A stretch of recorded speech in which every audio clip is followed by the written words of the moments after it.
Hey, what's up everybody? My name is Jubo, and today I thought it would be a great day for me to sample. I recorded a few samples in my backyard and I want to show you what you can do with them. Usually when you do something like this, it's for foley or for some kind of sound that you usually don't find in a sample pack. So I recorded a few sounds with the hand recorder and the phone. I want to show you the difference between them and why the hand recorder is way better. It has a way better quality and it has a lot of different things that you can do with it. Okay, so I'm back in the studio right now and I'm gonna show you what I did with the sounds. First, I'm gonna show you the difference between your phone and the handy recorder. So something that the handy recorder has, which the phone doesn't, is a volume knob for the microphone. So with this, you can either get a specific sound depending on how close you are, or you can get every sound that it's in the surrounding. In order for me to put my stuff in the DFW or in my computer from the handy recorder, I need something like this, which is a memory card reader. So you only have to put the card right here, or right here if you have a small one, with an adapter, and just plug it in and get all the files.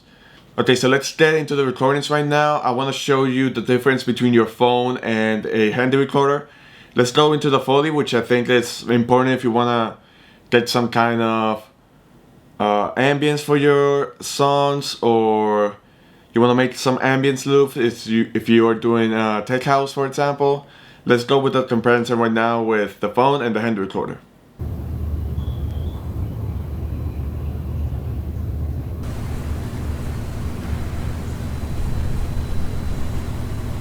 Okay, so as you can see, the phone didn't cut up a lot of stuff, mainly because the handy recorder has a volume knob which can capture a bunch of things.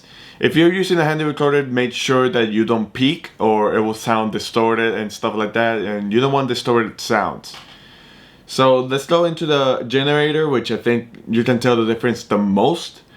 So let's go into that comparison right now.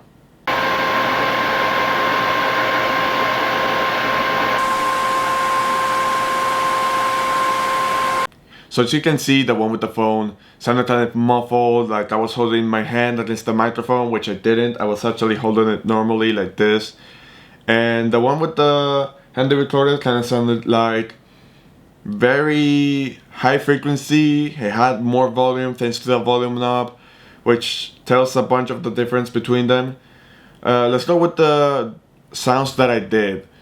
What I did mostly was a drum groove with some lead and some ambience. I'm gonna show you right now what I did.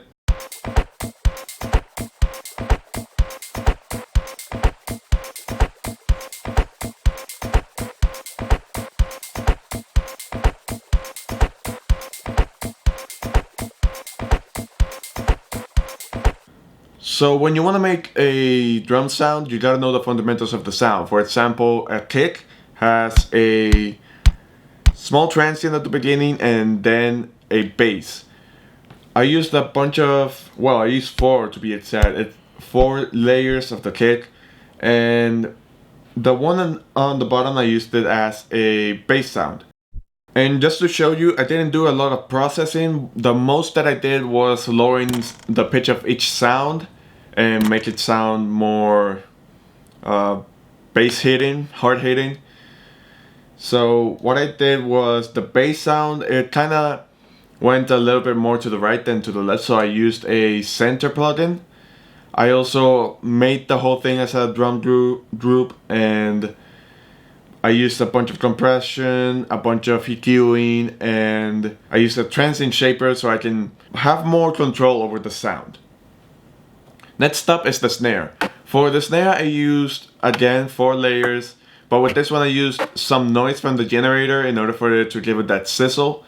With the snare I also made a group and pitch it up and down a few octaves or a few semitones, depending on how I wanted the sound. Okay, now I'm gonna show you a bunch of the stuff that I did for the snare. As you can see, I used a compressor, an EQ. I used erosion so I can give more white noise to it, so it could have that sizzle. I use center in order for it to, you know, go mono.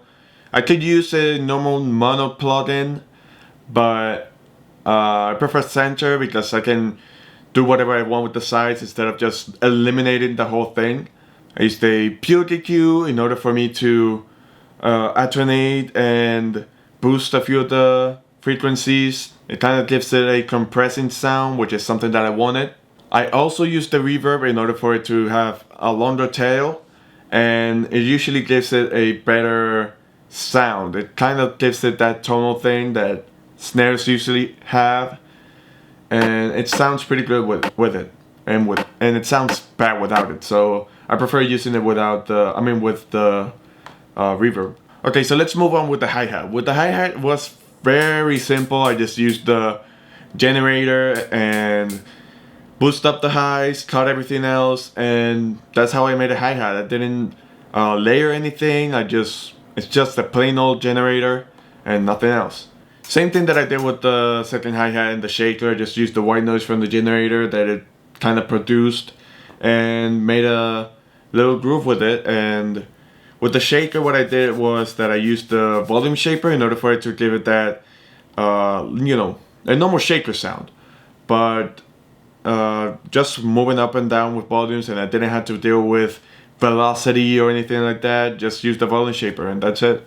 That's what I normally do with normal shakers that I use, and it kind of helps me out way better than just putting a bunch of different velocity stuff. Okay, so what I did with the toms is that I made like the normal, you know, drum sound using a transient and a bass sound for it. But the thing with the toms is that they normally go up in a pitch and then go down. So that's what I did with the sounds. I grabbed one of the bass sounds that I had, you know, converted it into bass sound, and made a pitch automation so it could go doo. And that way I can emulate a normal tom, and, you know, the normal processing, compress it, EQing, center it, stuff like that. Okay, so for this lead sound, you can hear it. That's clearly the generator, and the only thing that I did was that I put it in sampler, put a bunch of distortion. I don't have any other sound that sounds like that with the recording that I did, so I just used it as a lead and thought it was a nice touch to just have a lead instead of all these drum sounds that I have. The processing for the lead was very simple. I just compressed it, EQ it, used OTT in order for it to sound more like a lead for the compression, you know, normal compression, and for the EQ I just used the band pass using a high pass and a low pass. And I also used trash in order for it to sound more like a lead, you know, using distortion to my advantage. I also EQ'd it again using a normal high pass and just pushed a little bit the middle part.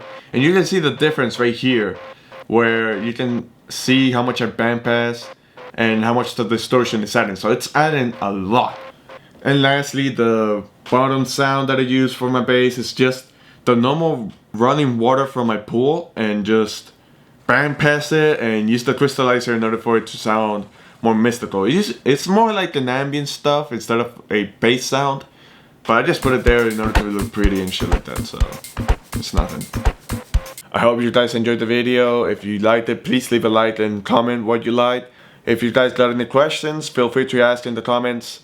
I'll be gladly to answer everything that I can. If I don't know, I'll tell you. I'm not gonna come here and say like, oh, I'm a teacher or whatever. I'm not a teacher. I'm just a dude in the studio and doing whatever the hell I can. In the next video, I'll show you how to do synthesized sounds and stuff like that. A bit more of sound to sound without Foley, just synthesizers and stuff like that. And I hope you guys enjoy, and thank you for watching.